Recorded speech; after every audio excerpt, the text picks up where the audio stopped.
Welcome to Storied Audio. Brian Cole had always believed in loyalty, especially with his fiancée, Marissa, and his best friend, Jordan. They were the two people he trusted most. So when he first noticed the subtle changes, Marissa's late-night texts, Jordan's sudden distance, he brushed it off. Love, he told himself, required trust. But trust, he would learn, was only as strong as the truth beneath it. It began with a missed call. Brian had borrowed Marissa's phone to order dinner, and as he scrolled through her recent calls, he saw Jordan's name 6 times in one day. That alone wasn't strange. They were all close. But the timestamps were midnight, 2 a.m., nearly 4 a.m. His stomach tightened. He watched quietly, carefully. He noticed how she smiled at her phone more often, how her errands suddenly took hours. He noticed how Jordan stopped coming around, and when he did, he barely met Brian's eyes. Brian started gathering evidence. He synced Marissa's tablet, captured screenshots of flirty, unmistakable messages. Then came the photos, Jordan in her bedroom, the two of them holding hands at a bar she claimed she'd visited alone. Each discovery cut deeper than the last. But Brian didn't cry. He didn't scream. He waited. When he had enough, he called Jordan. They met at a quiet bar on the edge of town.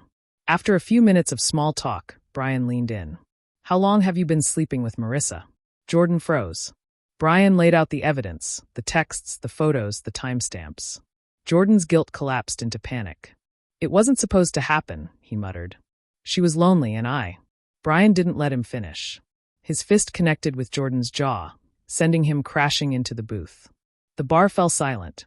Ethan didn't hit him again. He simply walked out. He drove straight to Marissa's apartment. She opened the door smiling. When he showed her the evidence, her face drained of color. She tried to explain, to apologize, to call it a mistake. But Brian only felt a hollow ache. "I loved you," he said quietly. "I would have done anything for you." He left that night and never looked back. In the weeks that followed, Marissa's life unraveled. She reached out again and again, texts, voicemails, letters, but Brian never responded. He moved, changed his number, rebuilt his life piece by piece. He traveled, picked up photography, met new people. Slowly, the pain dulled. Months later, he ran into Marissa at a bookstore. She looked thinner, older, worn down by regret. She approached him softly. "I'm sorry," she whispered. "I think about you every day, about what I lost." Brian held her gaze.